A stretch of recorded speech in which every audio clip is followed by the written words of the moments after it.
What is up, everybody? Ethan Newberry, the Ginger Runner, here for another Ginger Runner Live, episode number 62. We are senior citizens and qualify for our senior discount at Denny's, so that's great. Tonight's show, I'm really excited because my guest is huge in the ultra running community. She is like editor-in-chief, irunfar.com, an ultra runner extraordinaire, super nice and incredibly talented writer and runner. And I have her tonight on the show to talk all about I Run Far, as well as the Marathon des Sables, which I'm hoping I'm pronouncing right, because I imagine that's how it's pronounced, and I'm terrible at French. But we're going to talk about the stage race, which she has won in the past, ran again this year, I believe placed 5th. She's going to correct me if I'm wrong on that. I'm very excited to have her. Meghan Hicks is on the show tonight. And I'm going to talk about some other things before we get started, but sit back, grab your beer or childlike beverage, whatever you have chosen to drink tonight, and enjoy tonight's Ginger Runner Live. It's going to be a good one.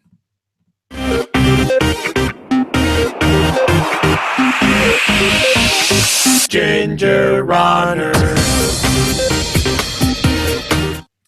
Yeah. What is up, everybody? Very excited for tonight's show. Meghan Hicks is finally joining me. I finally get her on the show to talk about all things ultra running, because we're going to talk a little bit about I Run Far. She's in charge of the entire site while Brian Powell is away in Nepal. So we're going to talk a little bit about that. And she's recently back from Morocco after running the Marathon des Sables 6-day multi-stage ultra event through the Sahara Desert. So it's kind of the most extreme conditions and probably one of the toughest races. I believe they even call it the toughest foot race in the world. And she's done it a couple times now, including winning the damn thing. So we're going to talk to her tonight. I'm very excited to have her on the show. But before we get that, before we introduce her and talk all about that, I wanted to give a shout out to everyone who ran the Boston Marathon today. Obviously, today's a big day in running. Some incredible performances in really adverse conditions, with the weather just being what I'm guessing is absolute shit. But it was amazing to watch live today. So congratulations to Lisa DeCisa and Caroline Rotich for winning the men and the women's races. Just incredible to watch. Also, big congratulations to Lauren Fleshman, who just won a Shorty Award tonight for Best Online Athlete, basically beating out huge competition, kind of the wild card in the race, and just decimated, which is fantastic. She won that award tonight. That's a huge deal for the running community. So that was really cool to witness. New film last Friday. You guys might have already seen it. Chasing Western. Drop that on the youtube.com/thegingerrunner. Really appreciate all of you who have shared it. And it kind of tells the story of the two winners of the Gorge 100K earning their tickets to Western States 2015, which is going to be really awesome this year. I'm very excited about that.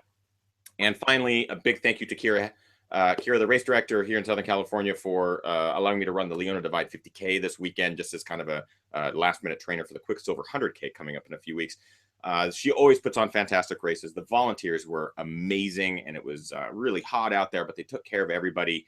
And I have to give major shout-outs to that whole crew. It was really awesome to be a part of that race. That is it for announcements. I am so excited to announce and introduce Meghan Hicks. Yeah. Oh, I got to click over. Hey. How are you? Good. You're my second favorite ginger. I'll take it, because Brian Powell is my favorite ginger. So I mean, he's in Nepal. He's not listening, but I still can't say you're my favorite ginger. He might, you never know. He might listen to the podcast 5 years from now or something and go, "Wait, what? What did she say?" So yeah, let's actually talk about that. So Brian's away. So like the parents are gone. Are you partying at I Run Far headquarters and just kind of going to crazy town, or what's happening? Well, I'm kind of torn, because a girl wants to have a good time when her boss is away, right? Mm-hmm. But the show must go on. We must, tell the news. People don't stop running, even if Brian goes to the Nepali hinterlands or whatever he's calling them. So I'm trying to ride the fence of being good and having some fun with the website. So we'll see what unfolds in the next couple weeks. The party's just begun. He just started his race. I'm in charge for 2 weeks. That's amazing. Is it overwhelming to be in charge of such a big site all on your own, or do you have a team of people that are helping you out, or are you just excited to have some fun with it? Yeah, I think people think that I Run Far is a bigger operation than it is, like that we have like lots of mice in India who are tinkering around, making things happen. It's really just two people and then some other like kind of people working on the side now and then. So really, it's yeah. I think I'll be okay unless we run into like technical difficulties, like with like server operation or something like that. Like that's where Brian's expertise is. So please, everybody, cross your fingers that that doesn't happen the next 2 weeks. How big of a part does beer and or wine play in the role of running I Run Far while Brian is away? The more the better. It's the fuel. It is the fuel that powers it. That's right. I've been abstaining from alcohol for the last about 3 months training for Marathon des Sables. So since I've been back, it's been free flowing here. So that's I couldn't have asked for a better segue. One of the main reasons I wanted to bring you on was to talk about this. So Marathon des Sables, I'm calling it Sabre. I much prefer your pronunciation. What is your background with this race? Tell us, because there's watchers and listeners who may not be familiar with the race itself. I kind of described it a little bit, but I feel like you would do a much better would do it better justice by describing the race and what is its draw. The Marathon des Sables is it's a week-long expedition length stage race. They take you out into the backcountry of the Sahara Desert, and you run this race sort of Tour de France style without the bikes, I like to say. So there's a starting line and a finish line every day, and the finish line becomes a campground where you stay the night, and then the campground becomes the starting line the next day. And you do that every day for a week. You add the mileage up to about 150 miles over 7 days, 5 competitive stages, 1 charity stage. You usually come back with like some decent sunburn, a little bit of chafing from some sand. Most people get some serious blisters out there, but you also come back with like this huge sense of, wow, like the collective community of people out there just did this really cool thing all together. So you come back, with this sense of physical pride for your effort, but you also come back with this sense of like community pride of wow, we made a really cool community out of this race. So for me, there's the draw of going there to run and being in the Sahara Desert, but probably even more than that is going there to be with the people that make up this race every year. I've done it 5 times. This year was my 5th finish. I've only been able to witness it through pictures or through blogs or race reports and those type of write-ups. I can't imagine being there in person and being able to experience it firsthand. You talk a lot about the people. What sort of people run this race? Do they come from ultra running backgrounds? Are they new to the sport? Is it something that people like, I want to run the Marathon des Sables, finish it, and that is like all they do? That's their big A race for a couple of years? Or you get all types. I mean, the sort of stereotypical ultra runner is that there is no stereotype, right? And kind of the same is true with the Marathon des Sables. It's very much an international race. If you come as an American or you come as a North American, you are by far, far, far a minority. The majority of the race are French folks and folks from the UK. There are people who it's literally their first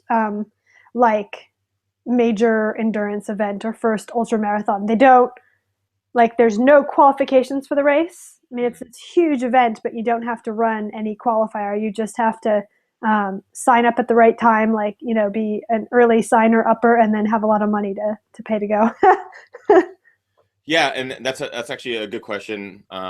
With sponsorship, is it fairly common for people to find sponsors for this sort of event? Since I can imagine how expensive it is to travel to Morocco and put yourself up. I think there's a lot of people doing a lot of different things. The top runners, I'd say the top male runners are definitely there on sponsorships of various kinds. The Ultra Trail World Tour incorporated the Marathon des Sables into it last year. So there were, I don't know, I think maybe 4 runners that were Ultra Trail World Tour runners there. And they were there on, I don't know, paid scholarships or whatever you want to call them. And then there's probably some folks who are there sort of on charity sponsorships, like they're running it to raise loads and loads of money, and somehow they've gotten whomever they're trying to raise money for, or somehow through that fundraising process been able to raise funds to do it. Okay. I want to remind everyone that we are, in fact, live with Meghan Hicks. If you have any questions for her or about the Marathon des Sables, please ask them in the chat room. I'm keeping my eye on that. We also have Kim, who's in the other room here, but she's also in the chat room, and she's keeping an eye on all the questions as well. So if you have questions for Meghan, just ask them, and we'll throw them in throughout the show. I am really curious then. They call it the toughest foot race in the world. You have run a number of ultras, Tour de Géant, as well as you're doing Hard Rock this year. How does this compare to other races? It's in the Sahara Desert. How does that element come into play to make it more difficult? Let's talk a little bit about the difficulty of the race. It's hard. I wouldn't say it's the hardest foot race on earth. That sounds like a really sexy thing to say if you're in the media, if you're a journalist. Sure. I think there's been a long time battle between the Marathon des Sables and the Badwater Ultramarathon in terms of race directors or media proclaiming about those two races that they're the hardest foot races in the world. Sorry, that's a really subjective measurement. I think it'd be impossible to compare the different ultras that are out there. It's hard. I mean, you leave the Marathon des Sables worked. It's a lot of running. It's a race of self-sufficiency, so you're carrying everything you need except for water on your back. And you're limited to how much food you can actually eat day to day because you have to carry whatever you're eating. So you end up losing weight while you're out there. There's like the blister phenomenon. Yeah, it's a hard race. Like, no bones about it. It's a hard race. So yeah, that's it's fascinating to me. You are carrying basically what gets into your pack. What do you have to carry with you for this event? Yeah, the race mandates you carry some fun and at times entertaining mandatory kit. Like, some things seem really rational, like an emergency blanket, and some things seem pretty highly irrational, like 10 safety pins. 10. Don't be missing one or you'll get a penalty. Oh my God. I know. Really? Yeah, and you have to carry an anti-venom pump, like I should have gotten mine out, like one of those like old school like suckers where you really use it to like give each other hickeys, not to actually suck snake venom. The fun that you have at the Marathon des Sables, yeah, not for snakes. So in 2010, when I ran this race, they're giving like the pre-race address of, do this, don't do that, don't do this, don't do that. And they actually said, you're carrying mandatory kit. It includes an anti-venom pump. If you get bit by a venomous snake, don't use it.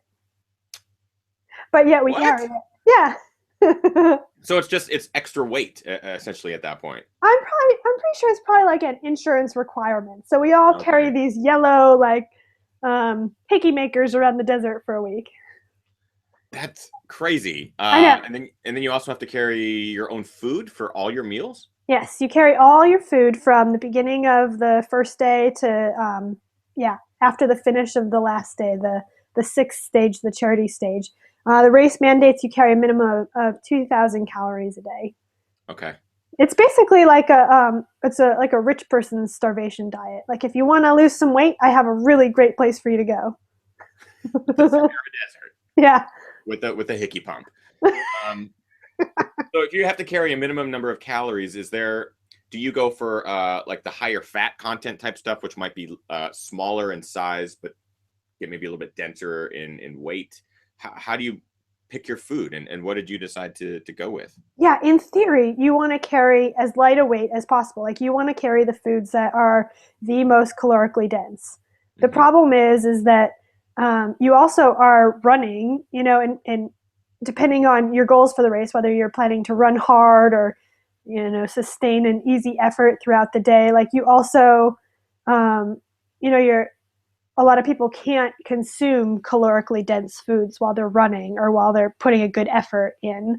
And then there's the added factor that the temperatures are 100, 105, 115 degrees when you're trying to eat. And, people's bodies don't necessarily react super well to getting food in and keeping it down when it's real hot. So it's kind of a juggling game to figure out what works. For me, I do typical racing food, like during the running itself. Okay. Your typical simple carbs, gels, Cliff Shot blocks, things like that.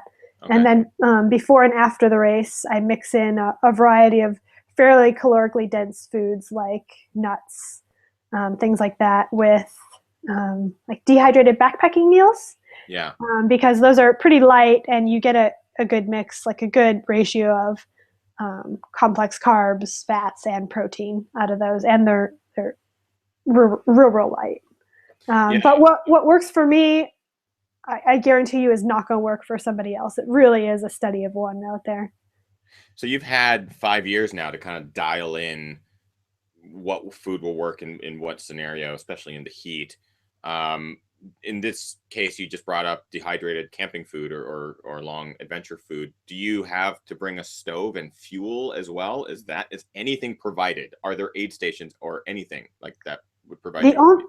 Yeah, the only thing they give you is a shade tent to rest under after running each day, which is it's like an open black tent that 8 people lay under like sardines, literally lined up like sardines, 8 people. And then they give you a water ration at certain points of the day. So you wake up in the morning, they give you a water ration. And then every, I'd say, 10 to 15 kilometers during the race, they give you another water ration. So, Wow. um, and then when you finish, they give you about a little over a gallon to last you from the finish line of one day until you wake up the next morning. It's not an abundance of water, like you're not out there frolicking in a slip and slide or taking a shower, but it is enough water to stay hydrated. So there's no luxuries. Essentially, the second this race starts, you are bare bones, self-sufficient. If something goes wrong, you could be pretty effed. Yeah, I mean that's really one of the trickiest parts of this race, and one of the parts that I enjoy the most. That there's more to it than just running. I mean, you have to run fast if you want to do good at this race, but Okay. you also have to have like a really well sorted kit. Like you have to have the right gear, but not too much gear, or it'll weigh you down. You have to have the right food, but not too much food, or it'll weigh you down. Yeah, it's a fun challenge. In your pack, it's just that required kit. It's whatever food you choose to make, bring with you, and then it's whatever like camping supplies or spare clothes you think you'll need. So some people add in like a change of clothes for camp. Some people will add in an extra warm layer. It really depends upon like individual fashion, their interests. Man, this is fascinating to me. It's unlike anything that I've experienced. In I'm almost thinking that every ultra that I've run, even though you're like, oh, this is really difficult, this is really hard, it's like a warm hug from a parent or a teddy bear compared to the marathon itself. Like honestly, it sounds like you've been babied. I want to talk kind of in the hierarchy of how things have played out. Let's at least go over some of the training. Uh, this year specifically, compared to years in the past for you, since this is your fifth running of it, having won in the past, what did you do for training leading up to this? I know you're training for other races this year. I don't know if that played a part in it.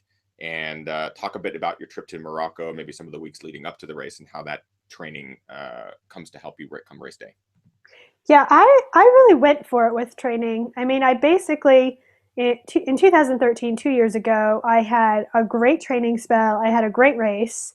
And so I thought to myself, well, if it's not broke, like there's no need to fix or change things. So I basically mimicked exactly what I did in 2013 with Okay. just little changes based upon like how I was feeling, or if I had a niggle, or if I was feeling really good, I kind of would like go for it a little bit.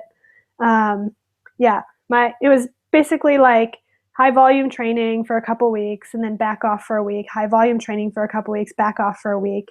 I would center my mileage around blocks. Like I wouldn't, like my highest mileage weeks were between 110 and 120 miles, and those mileage were concentrated between 4 and 5 days of that week.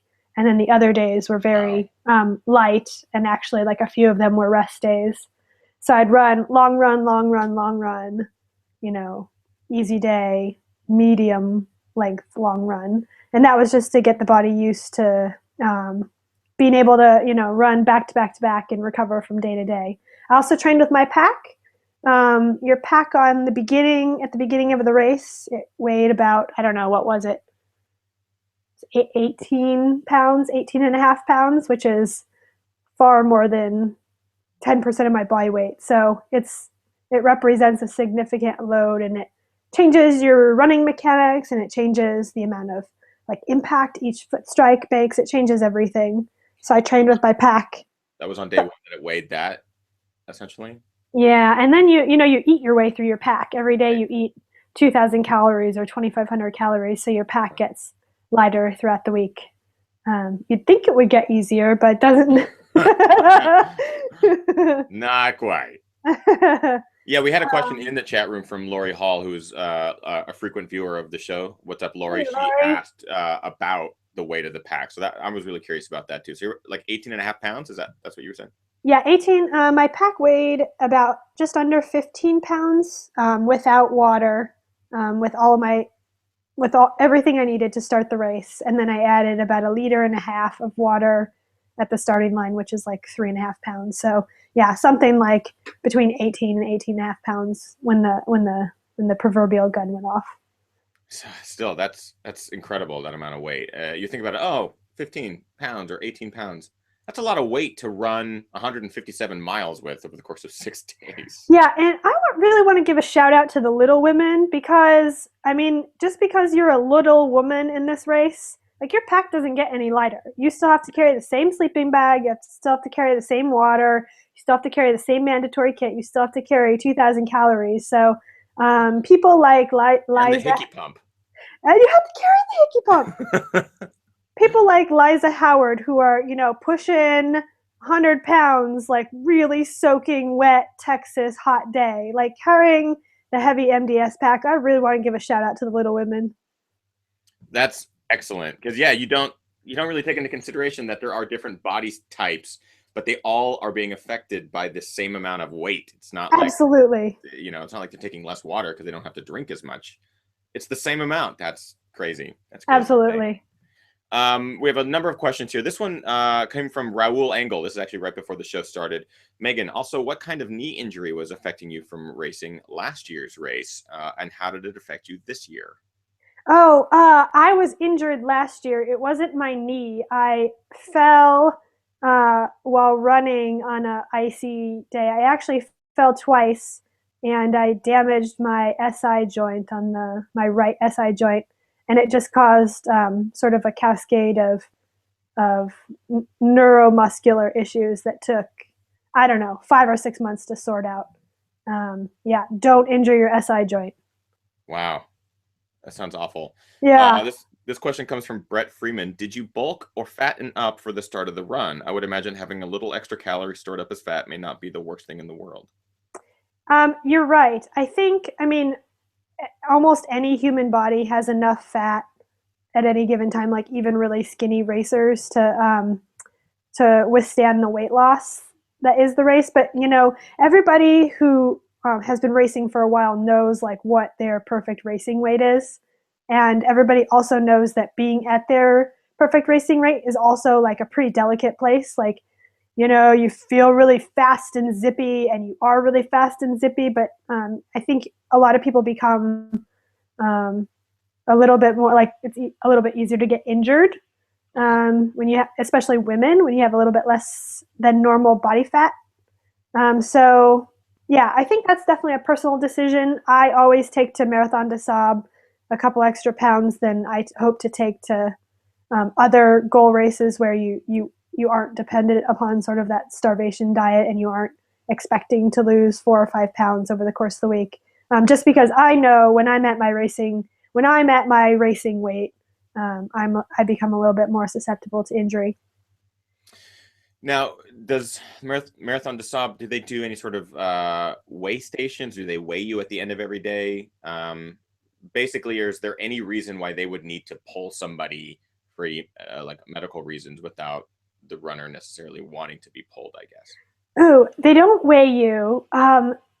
This race, the Marathon des Sables, has the best medical team I've ever seen in ultramarathoning. It's this group of doctors. It's a French medical team. They're called Doc Trotters. Get it? Doc Trotters. Love it.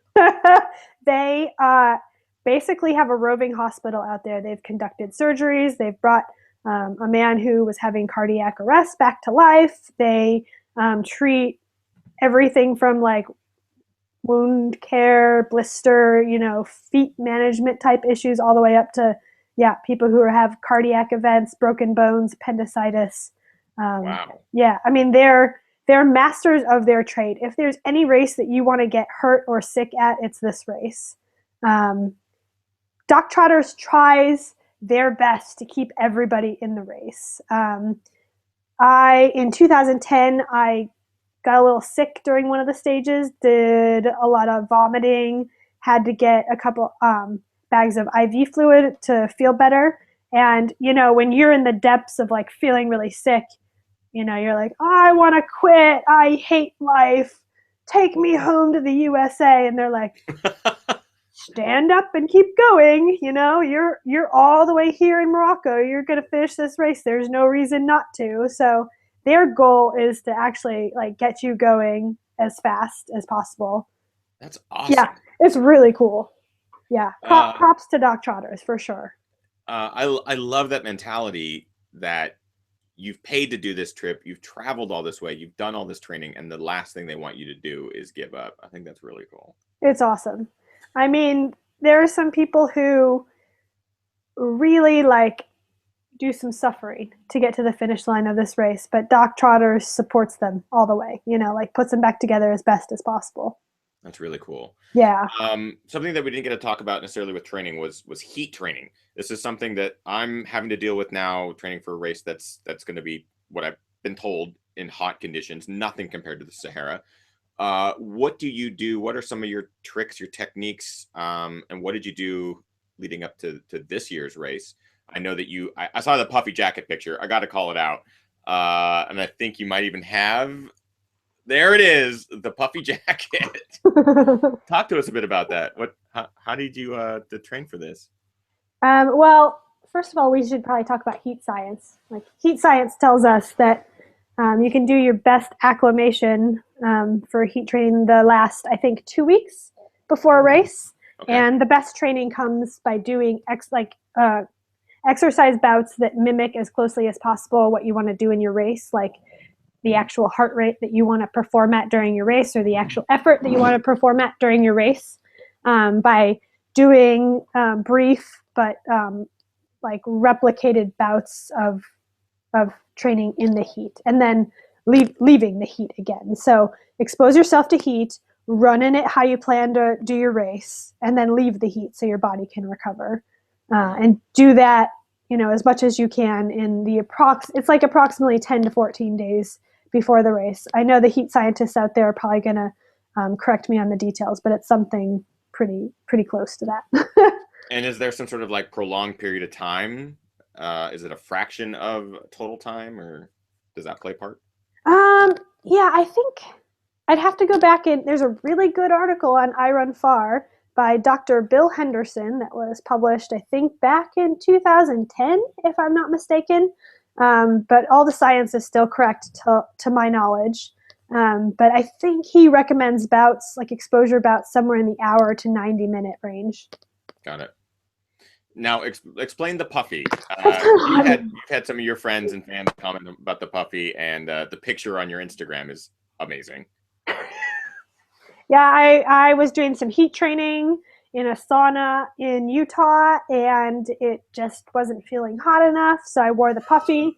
And I want to tell you that the people who commented on my social media seemed more concerned about whether my puffy was going to survive than me. So I just wanted everybody to know that no fake down was harmed in the training for Marathon des Sables. Yeah, don't forget, Megan's fine, guys. Megan's fine. But yeah, the puffy is also fine. Yeah, it's good. It went I actually took the jacket to Morocco. I took it all the way out to the race bivouac, and I turned it in and sent it back to civilization before the race started. But I used it to to sort of hold on to my heat acclimation all the way up till game day. And I mean, it took 2 cycles through the washing machine, but the fake down lives. So it's all good, guys. Excellent.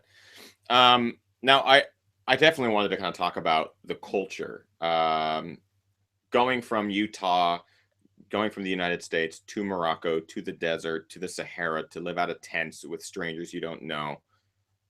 What is this experience like?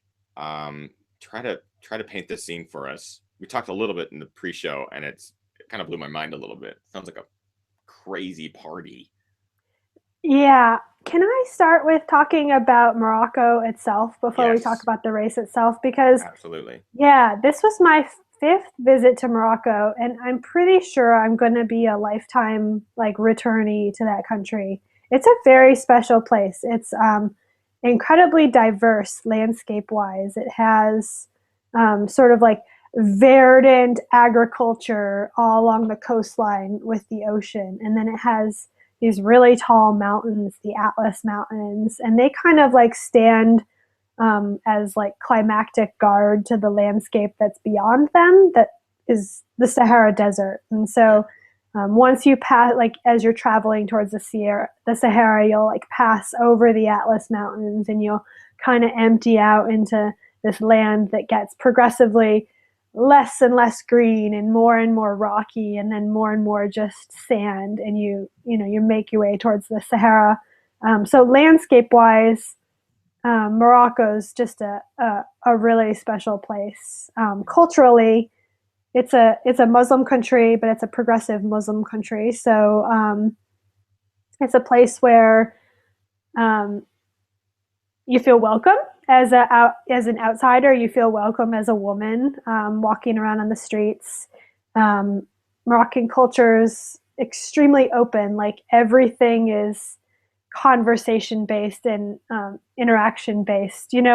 Like in the US, if you see somebody you're usually like, hey, as you're passing on the street. But in Morocco, it's more like, hey, how are you? How's your kid? How's your father? Hey, how's your goat?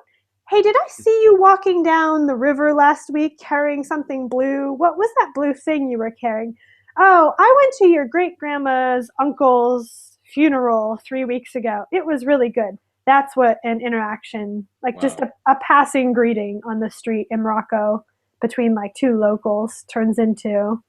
Um, and then there's the sport culture. Like the trail running culture of Morocco is growing really quickly. I mean, when I started going to Morocco only 6 years ago now, Mhm. and it was like Marathon des Sables was basically one of the only trail running races. And now there's trail running races popping up all over the place, in the desert, in the Atlas Mountains, everywhere.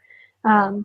So I think it's trail running culture is really budding right there. And if you want to see Morocco in a really cool way, a trail race is sort of the way to do it, because it gets you out of the cities, it gets you into the landscape, and maybe more importantly, it gets you interacting with Moroccan athletes, because there's a lot of really fast runners in Morocco. I can imagine. I mean, I can't imagine that the terrain lends itself to training badasses. The mountains, the desert, everything.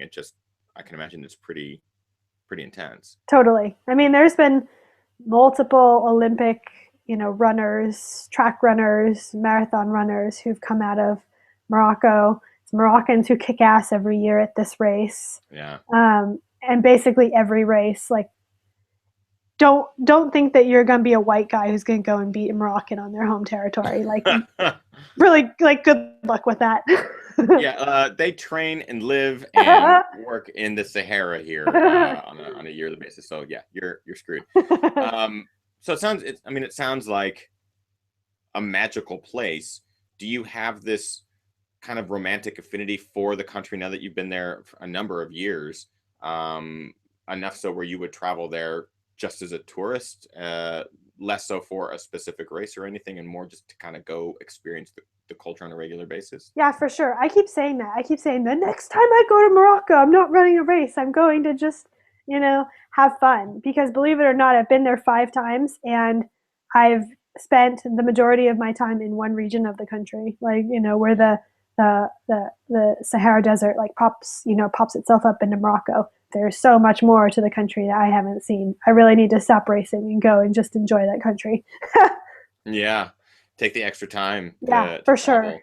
So how does that culture then translate to this race, which is a global draw? Yeah, I mean, what happens at the race, I feel like the fact that we're in the Sahara like sort of impacts like who we are and who we become as a community at the race. But I mean, when you're out there, you're like in a suspended form of animation for a week. Like Mm, it's you feel like you're not on Earth sometimes. You act like you're not on Earth sometimes. Yeah, it's really an alternate version of reality. So I mean, you could be in Morocco, you could be in Libya, you could be in Egypt. Um, yeah, you could just be anywhere in the Sahara. wow. And kind of the day to day of the race,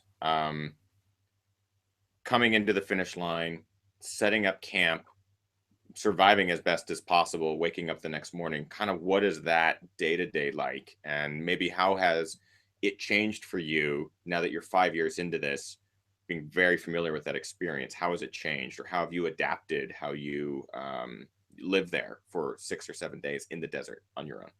Yeah, the camp community is a really cool thing. So the race itself hires locals to transport the campground from each like finish start line to the next one. As you know, the finish line for one day is the start line for the next, and Mm, then we move 40 kilometers along in the desert, and so the finish line and starting line for the next day is way far down the trail or down the road. So they hire like dozens and dozens of locals who take apart these shade tents that we all sleep under, transport them 40 kilometers in the back of these gigantic military trucks, and set them all back up again. And it's really like magic. Like, when they talk about like Disneyland, like everything at Disneyland happens by magic, and there's all these underground tunnels that transport the magic from yeah. place to place. It's kind of like that. Like, you know, you leave the starting line and you leave camp and you arrive to the finish line and camp is there. It's amazing. It's the secret magic that happens while you're out there. And so you go to your tent, and one by one, the members of your tent come back. Everybody has a tent assignment. So where you sleep the first night is where you sleep each of the nights that you're out there. Got it. And Okay. you're with seven other people. So one by one, each of the members of your tent come back, and the members of the tents next to you come back. The bivouac, as they call it, is set up in concentric rings. So the same people are camped next to you and across from you every night. And as people trickle in from the finish line, like the growing sense of the sense of camaraderie like grows as each person comes in, and you see so and so coming back from the finish line, and everybody in the five string of five tents says, oh, Ricky's back, or oh, Samantha's back, and we all cheer them in, and then they come in and regale us with their stories of their day, and who did what and how they felt and when they barfed, and then they take off their shoes and show us how big their blisters got today. Um, and then, like, once we all regale each other with the highs and lows of our day, conversation generally progresses to like slightly more advanced topics. Usually not too advanced, because I think you do actually kill brain cells um, while you're out there that have to be regenerated afterwards. So we're not doing like really heavy philosophizing, but we're having some like really good and really funny conversations. The people who have been my tent mates over the years are lifelong friends. Like yeah. I mean, at times, like you kind of hate them a little bit, like when they snore a lot, like just right there. Oh, But you also love them, and so I want to shout out to my tent this year. My tent was tent 177. Jay Batcham, Marissa Harris, Samantha Harper, Liza Howard, Dave Mackey, Sarah Gray, and Anthony Rodale. You guys totally, totally, totally made my race. We laughed so hard. Seriously, some days my stomach muscles were more tired from laughing than from running. So thank you for the camaraderie, tent 177. That actually sounds really awesome in the sense that I'm not gonna say well, you probably are crammed, but you're put into this space, not prisoners. You're all there by choice, uh, but you're suffering together. You're putting yourself through some ultimate human suffering, discovery, uh, mental incapacitation, all this sort of stuff. I can imagine you all grow a little bit together. You mentioned Liza Howard, Dave Mackey. Um, this was Dave's first, yeah? Dave's first MDS, 12th place, first American, right on, Dave. Amazing. Amazing. As an expert. Dave Mackey's hilarious, by the way. Like, if you guys, you have to meet him and you have to talk to him. He's really quiet. He's kind of shy at the get-go. He is so funny. Like, you have to talk to him. I got to get him on the show and see You if we can do. replicate the humor. You See do. if we can get him to do it. Did you have to provide him with any sort of like, don't worry about tomorrow, Dave. It's fine. It's a short stage. Or he's so experienced and such a pro. Did any of that sort of conversation trickle into the tent at all? Like, Dave's a talking pro. him down? Yeah. He's a total pro. I think if you're a smart racer, coming to that race for the first time, you do keep your eyes wide open and you do ask a lot of questions and you do try to take in a lot. And props to Dave for that because he was asking questions before the race. He was asking questions.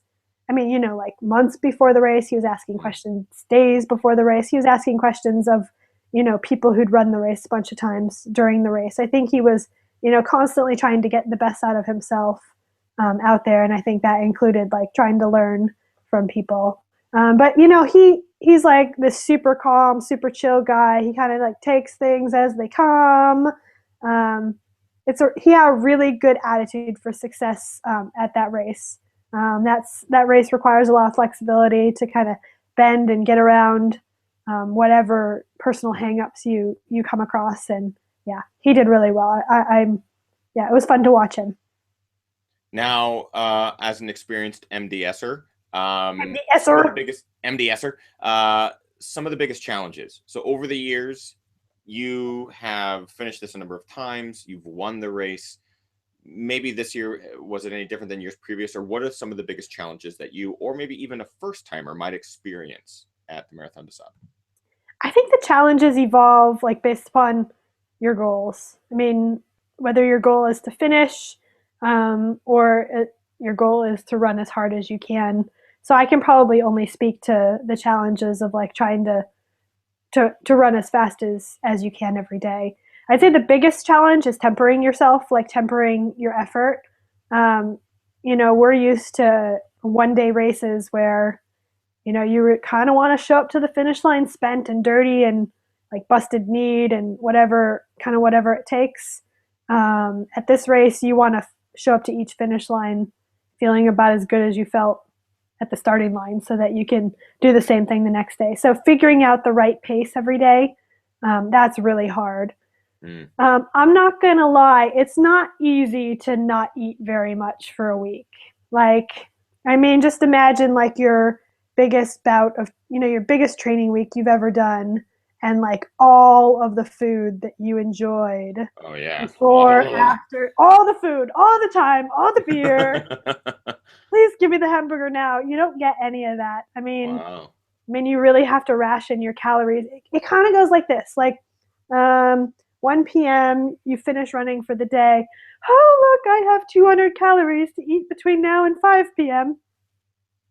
Oh, and then it it's like comes down to that. Wow. Oh, it's 5 p.m. I now have 600 calories to eat before I go to sleep.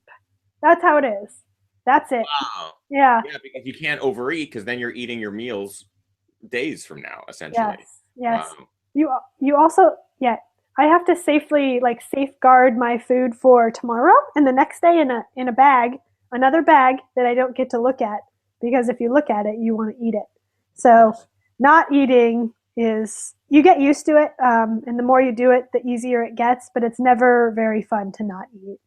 Yeah. Do they give any sort of allocations for maybe larger athletes? Because I know that there's going to be larger people that might need more calories, or is it no? It's strict, or is it however much you can carry? You're allowed to carry as much as you want. I think there's a maximum pack weight. I mean, but it's this huge amount. I don't know what it is. Okay. Over 30 pounds. Like, if you wanted to, you could carry 4,000 calories a day. You could basically carry the amount of food that you need to, like, recover your calories burnt while running and, your daily metabolic needs. But if you did that, your pack would weigh a huge amount. You'd be hiking, there'd be no running. Yeah, if you want to be able to run, you have to be willing to eat not very much. What was the Um, hardest stage, do you think? I know each one's different, the different distances, and which was the hardest? Stage 4 is the long stage. It's they usually make it in the somewhere in the range of 50 miles. I mean, running 50 miles is never easy, but you do it with about like 70 or 75 miles on your legs from the three previous days. So, as you know from doing the Squamish 50-50 last Yeah. summer, like it's a little painful to get up and go again the next day. I mean, that's what we're talking about right now. That dwarfs the Squamish 50-50. Like, that's what's crazy to me, is because I remember just waking up that second day and being like, I don't want to do this. I have the choice not to. And that sounds so appealing. But this is 6 days. This is 6 days that you're doing this, where every day you're waking up and doing another desert run in the 100-degree heat. I'm so impressed, blown away. It's Well, you pay your money, you get there, you fly to the other side of the world, like damn well, like you're gonna go and get that medal at the finish line. I mean, it's gonna hurt, but you're gonna do it. That's pretty amazing. Yeah.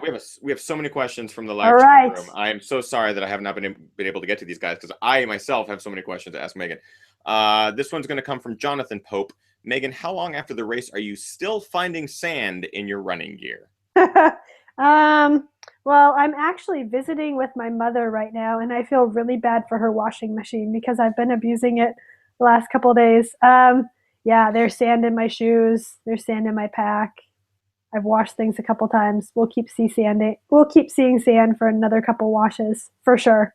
Oh It's out of man. my. It's no longer on my body. Like it was coming out of my hair. Yeah, I mean it sticks. It sticks everywhere. It sticks in your ears. It sticks behind your ears. It sticks like like you have like these little creases in your neck. Like Wow. yeah, it sticks in that. Yeah. Is there any tricks to avoid that stuff? Is there like a certain lotion that's No, sand resistant? No. no. Yeah, this year was the year of wind. It was really windy every day. The Ooh. wind started like they transport you out to the desert a full like I don't know like 40 hours before the race starts. So you actually get to sleep 2 nights and be out there for one full day before you start running. When we got there, basically the wind started and the wind didn't quit until the race was over. I mean, some nights the wind blew so hard that literally you woke up in a very small sand dune, like so much sand accumulated around you as you were sleeping. Yeah, I mean a little sand dune.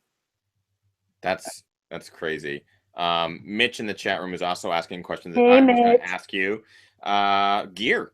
Let's go down the gear list. Oh boy. Shoes, pack. I mean, I imagine there's a lot of gear, but what did you use? I used a couple-year-old Innovate Race. I think it's called the Race Elite 15 backpack. Innovate no longer makes it. It was their model from, I don't know, 3 or 4 years ago. I really like it, so I keep using it. Use Cool. that as my backpack. I ran with a front pack made by OMM, which is a British company. Well, I guess both Innovate and Both, OMM are yeah. British companies. I think it's the older OMM front pack model, so I think it's 3 liters if I'm not mistaken. Okay. So I think my total capacity was 19 liters, and I filled every last drop of that. Um, I ran in. Um, I run in all models of Salomon shoes, but for this race, I use Salomon's trail running tank, the XT Wings. I think it's 3 is the model that's out right now, just because it has like a fully formed and very well developed chassis that you can kind of depend on when your own biomechanics starts to break down. I wore Injinji toe socks, like those are everybody has different foot needs, and what works for me is not going to work for you. But for me, Toe socks is the way to go to stop the blistering on my, like, between my toes. I used Expedition Foods backpacking meals as my main meal of the day at camp each night.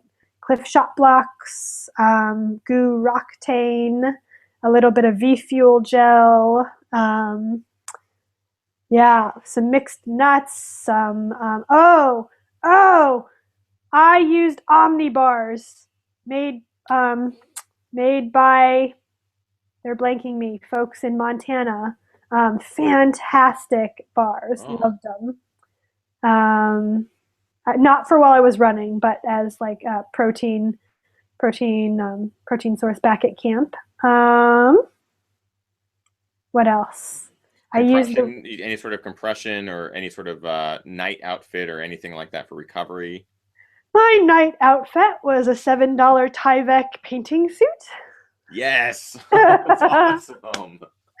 When I cut it down to my size, it has a hood.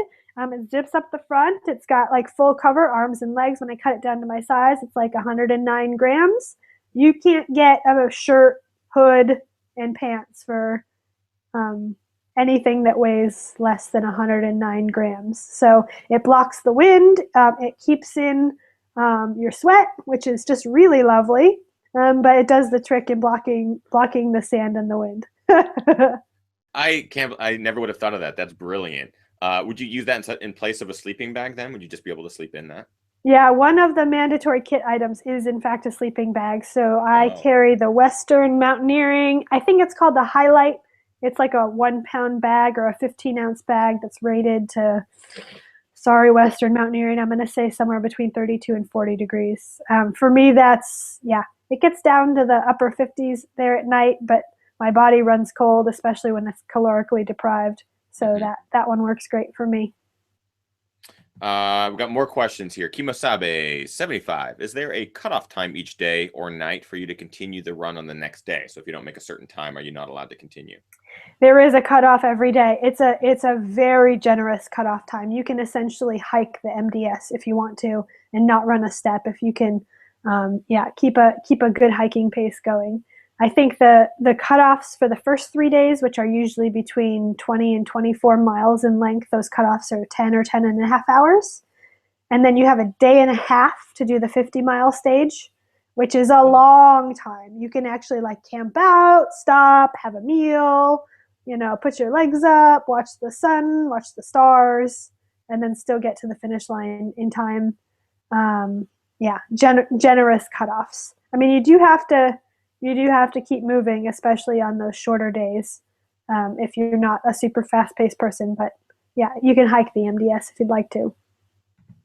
Oh, I didn't actually know that. That's they will pull you. I mean, if you miss the cutoffs by a couple minutes, you're done. Yeah. Yep. Okay. Yep. They're good. They're good cutoffs. Robbie Rummett asks Meghan. This is a good question, I guess. Why? MDS is the ultra. What is it that you are running from, towards, or for? Is there enlightenment at the end of this desert rainbow, or just an ultra awesomeness that you are alive? Oh, that's a question that probably can't be answered just in one answer. I mean, every race is different. I've used this race to heal. Like, my father passed away suddenly not long before my first effort here at MDS back in 2009. And, it became a way for me to sort of separate from life and just sort of have a journey with my mind and a journey to heal and cope with my dad's death and sort of the family repercussions that came about.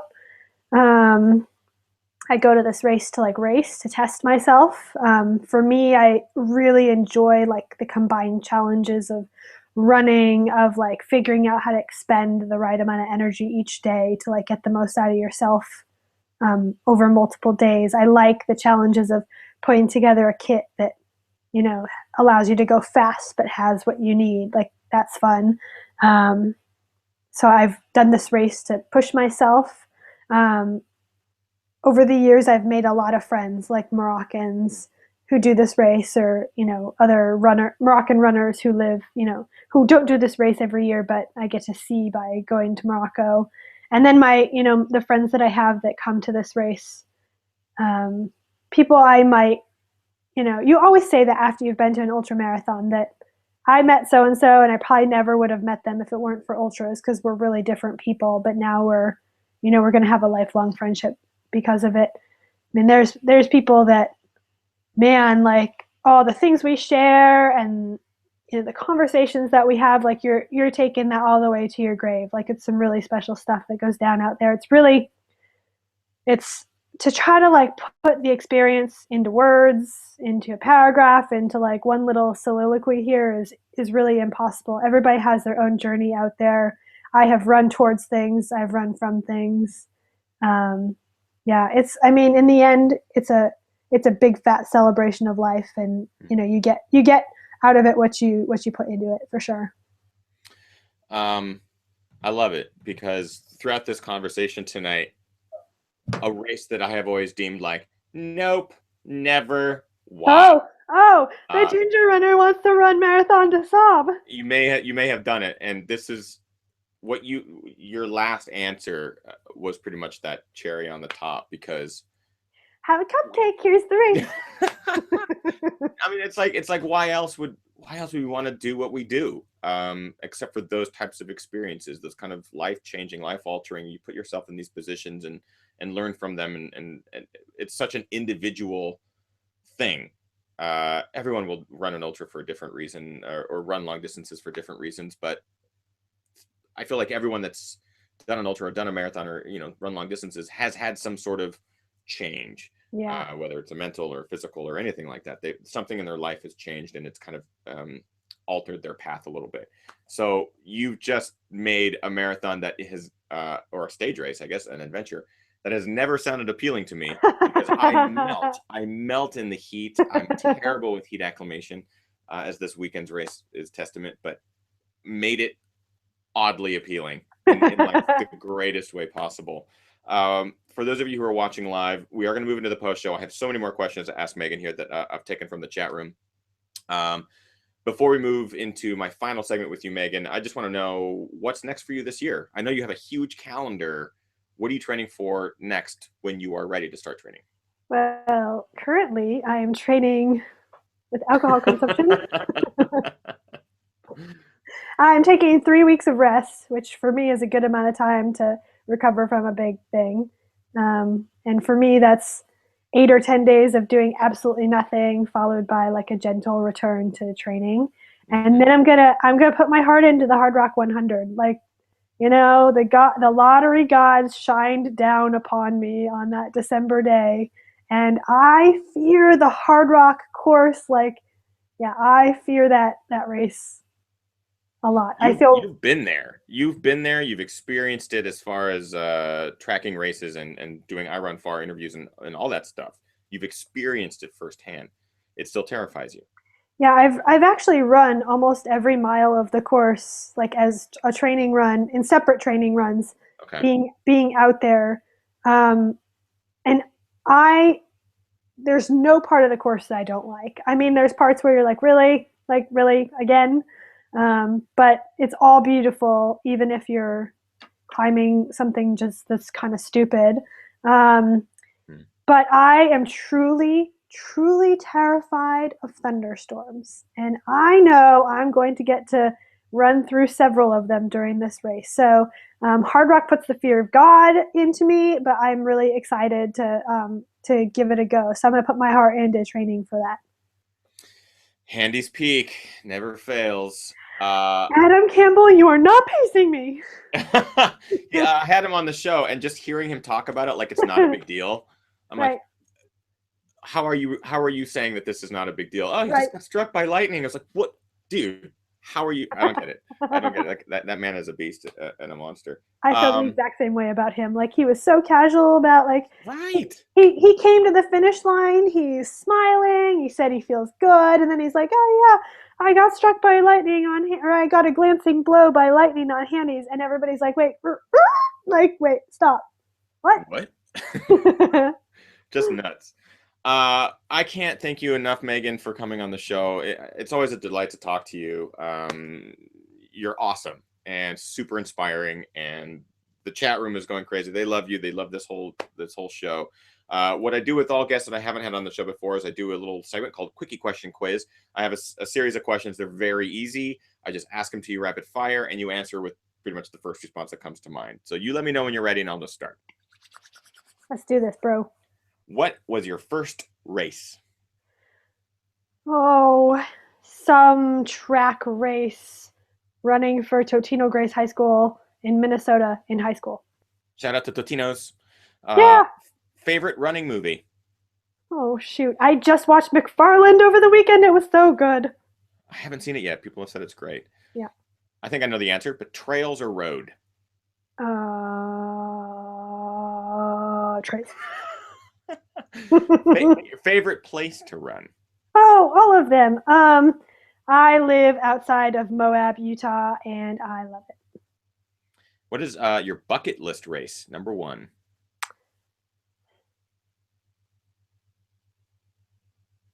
Well, Hard Rock 100's been on it for a while.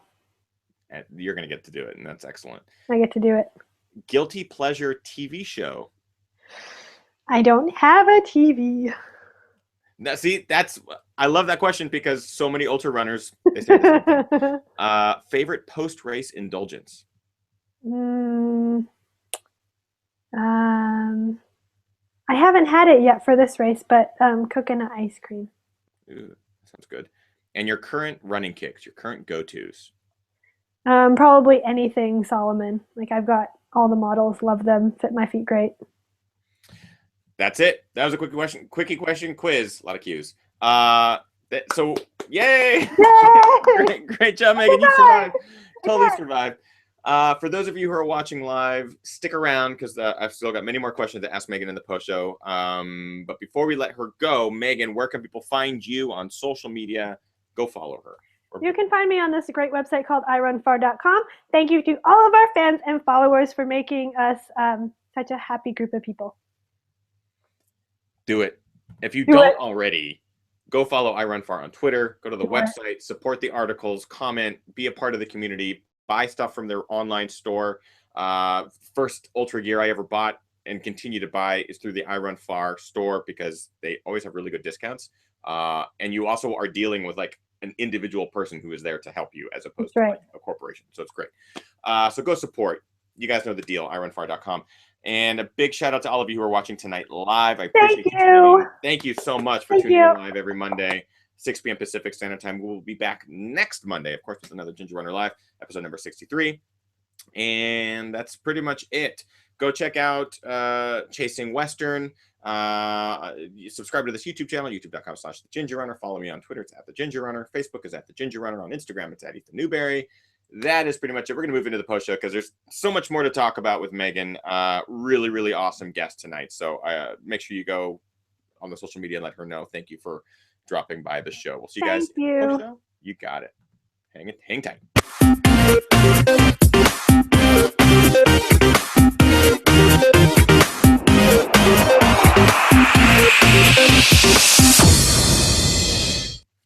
Yeah, nice. Yeah. Megan. What a fun show. That was excellent. And I feel like we barely scratched the surface of MDS. I mean, I can imagine, like you mentioned, the experience itself is going to be individual for sure, but magical at the same time. It feels like it's a big community event as well. I don't think anybody leaves there thinking that it wasn't magical and that they didn't grow as a person. I mean, we all change in our own ways, but I mean, you have to be like basically a zombie or something to not get something good out of that race. Yeah. As I mentioned, a lot of you guys have asked questions in the chat room. I'm sorry I didn't get to them. Just kind of, I was indulging my own questions for a while. I knew I would get to some of your questions in the post show. So here are most of them. Ethan, by the way, you can still sign up for this race for 2016. Registration is open. Don't you dare. Don't you dare. Because you know how this works. The second you finish an ultra, usually you're signing up for your next one. And That's right. You just ran one. Oh, God. I'm gonna leave this office, and my fiance is gonna go, "You did not. We're going to Morocco."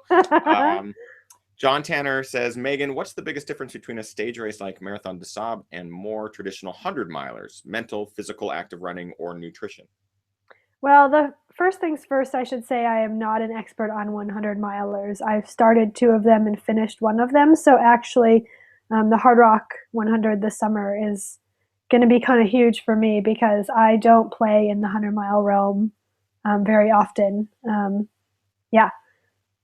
So I'm not sure that I can adequately answer John's question. I mean, I can tell you stage racing, the key to stage racing is tempering yourself day by day. I'm constantly asking myself the question, can I be doing what I'm doing now, 2 days from now, 3 days from now, 4 days from now, if it's a long stage race? And the answer better be yes. I know I've asked myself that in my 100 milers too. Can I do this? Can I still do what I'm doing in 20 miles, 50 miles, 70 miles?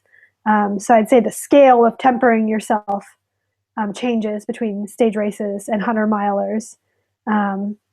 I know nutrition's totally different, because you're during a stage race, you're able to run faster because the stages are shorter. So, you have to be able to take in nutrition that you can take in at a higher heart rate or a higher effort than some parts of a 100-miler. I'm sure there's a lot more to it, but yeah, I'm not a 100-mile expert at all. In this case, that the big stage is stage 4. Do you do anything different the first 3 stages, prepping for that stage? Like, is there a strategy involved, especially as one of the competitive elites who's won the race before? Was there a strategy like take the first 3 days, don't worry about placement, rock day 4, and then survive day 5, 6? Yeah, I mean, if you wanna place well in the race, you have to run steady every day, strong every day, hopefully fast every day. It's in my experience, it's been really good for me to sort of take it easy on stage 3, the day right before it. This year was a really interesting year for stage 3. The way they laid out the course, the first, I'd say 2/3 of the race was like way runnable. It was like hard packed terrain. It was super flat. You could just kind of fly along it and get a little carried away. And then the last third of stage 3 was pretty gnarly. Like it wasn't like necessarily sand dunes, but it was like this rolling sandy terrain. So you don't get good purchase. It's constantly up and down, kind of these steep climbs where you slide a little bit because of the sand. It was, really tempting to kind of like put the same amount of effort into that as the other days, but I really scaled it back for that last third of stage 3 because I knew it was going to be. I mean, this year the long stage was 57 point whatever miles, and I mean it was almost 100K. Yeah. So you better be ready for the next day. So I took that last third of the race really easy. Yeah, just trying to keep in mind the next morning. Is that picture of you flying down a sand dune, is that from stage 3? It's on I Run Far? It's actually from about, oh, what was it, like 15 or 20K into the long stage. We kind of went over these, I don't know, these just sort of steep little sandy up, sandy down, sandy up, sandy down. And there were photographers like, perched at the bottom of a couple of those. And those steep sand dunes with the sand that gives really nicely, it's actually, I mean, it's better for your body if you just fly down them as fast as you can because they give under your feet. And yeah. A great question from Jonathan. I can't believe I didn't ask during the show. Jonathan Rosenthal asks, Ethan, you didn't ask what the beer was like in Morocco. What was that like? And could you drink during the run, or was that not even? It probably wasn't even in your world at that point. I'm really sorry, Morocco. I'm so sorry, but your beer is just not that good. It's kind of like your typical um, temperate to tropical location lager. The most famous beer in Morocco is called Casablanca. It's also the most expensive beer in Morocco. You can probably get it for about $1. There's some other beers. There's a beer called Especial. The race administration, which throughout the week is super strict about, you must survive with what's in your pack. You must not share with each other. You must not get any outside help. At the end of stage 5, after that day and before the charity stage 6, they rolled these 2 gigantic trucks into camp, opened them up, and offloaded like 1,000 cans of beer. Oh. I mean, one for everybody.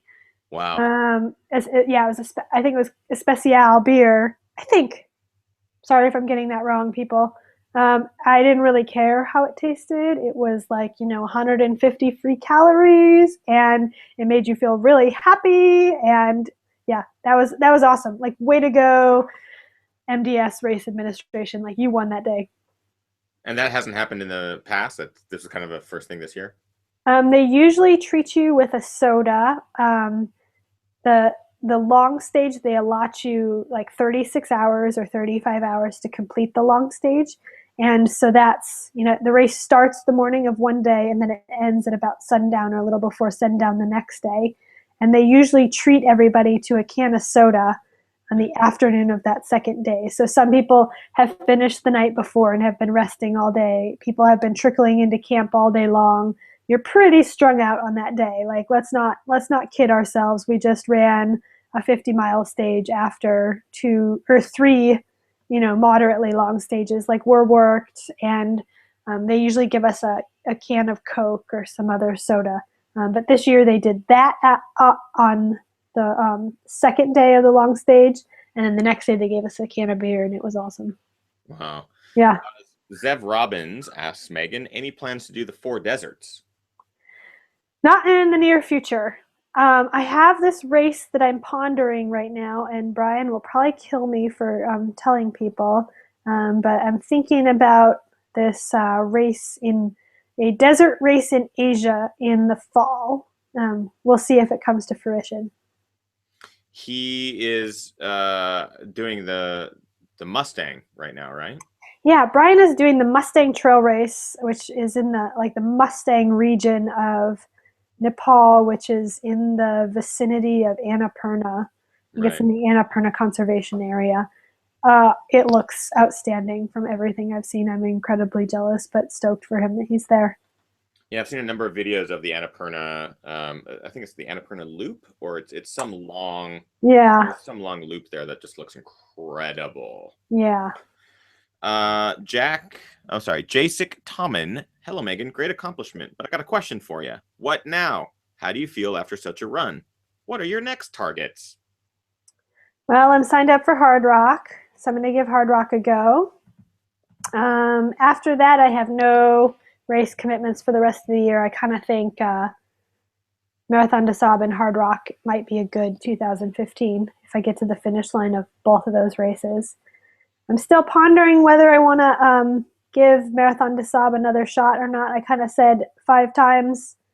5 times is a good number of times for this race, but man, like the heartstrings, they just get tugged on. It's Morocco. It's the community there. It's my friends at the race. My friends in Morocco. They keep pulling me back. So if it isn't for Marathon des Sables, it's going to be for something else, and I'll be going back to Morocco in the next couple of years. That's awesome. And Kimo-Sabe 75, did you run on a treadmill in a sauna to train for MDS? Not me. I know people do that. There's a couple of great heat training hot boxes or whatever you want to call them, I know, in London, and there's a couple here in the US. I don't know if any of the US runners use them. So it is possible to do that. You can also probably set one up with some sort of creative means in your own home. I am categorically anti-treadmill, so you'd probably have to kill me before I did something like that. Would you run in place in the treadmills, or is it just you would sit in the puffy jacket and just get as hot as possible? Well, Liza Howard, she ran this race. She, because of having really young kids at home, I also really need to give props to Liza Howard. Because she trained for this race, and she trains for all of her races with these itty bitty kids. And she basically has toddlers running around as she's trying to train. She did some of her training on a treadmill inside of her garage wearing a down, like an expedition weight goose down jacket and down pants. And she said that she would sweat so fully through her down outfit that she would stop the treadmill, take them off, put them in the dryer, dry them out, put them back on, and go again. Like, okay, Liza Howard, you win. You are a tough mama. Wow. Yeah, I have a hard enough time just with the California heat.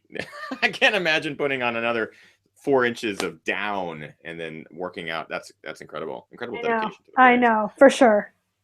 Catherine G 1994 says, do you think that the ultra community is different in different countries, or are they all very similar to the US? Yes, and I can speak to that based upon having done a lot of traveling for work to both, work at races and then occasionally get to run these races. Every community is different. There are definitely themes that connect us and themes that you see in every community. But yeah, I mean, the trail racing community in Europe is like nighttime, and the trail racing community in the US is like daytime. Totally different, for sure. Do you have a preference? I know it's big scale in Europe and a little bit lighter scale in the States, but growing, obviously. Do you have a preference of which kind of atmosphere that you enjoy better? Oh, yeah, it's hard to say which I like better. Probably for my own racing, any type of race where I can sort of connect with people I know, or just find a connection with somebody, that sort of runs throughout the race, whether you share some miles with them, whether you travel to a race with a group of people and then, spend your time at the race with those people. Yeah, I mean, the community aspect to ultra running is why I started with this sport and why I still do it. It's all about you people. Well, I think that pretty much wraps it up, Megan. Again, I can't thank you enough for taking the time out of the busy schedule, and especially now that you're in charge of I Run Far. I hope that nothing has broken over there while you. I know. Has anybody looked at the website in the last hour? Is it still working? I'm sure. I'm actually just going to pull it up just to make sure that nothing has happened. We're good. We're just loaded. I do want to give a shout out. We haven't had a chance to give a shout out to the race winners. So congratulations to Rashid El Morabidi. He's a Moroccan. He won the men's race. This was his third win. He pretty much is a stud and a celebrity over there in Morocco. Congratulations to him. Also, congratulations to the Swede living in the UK and the co-owner of my race kit, Elizabeth Barnes. She totally killed the women's race and just schooled us all. So, yeah, congratulations to both of them. It was awesome to watch. Yeah, and it's really cool to kind of see the photos and some of the media come out of that race. So they have a full film crew and news crew sort of following, or do they meet at these rest stops? Yeah, the race itself has its own film crew, videographers, multiple photographers, and then there was probably, I don't know, 20 different media sources there. I mean, Marathon des Sables is pretty unknown here in the US, but extremely famous with the European ultra community. So largely attended by European media. But yeah, there was, everywhere you looked, there was a person hiding, taking your photo. Also, congratulations to the 1,237 finishers of the 2015 Marathon des Sables. You guys are all awesome. Also, of them were 186 women. And again, being women, it's really hard to carry the pack. In my opinion, it's just being a little woman is hard carrying a pack. So super shout out to the 186 female finishers. That's amazing. Yeah. I give an applause for that too. Thank you, Meghan Hicks, for joining me tonight, taking some time out and indulging me in my crazy questions about a race that sounds incredible and magical.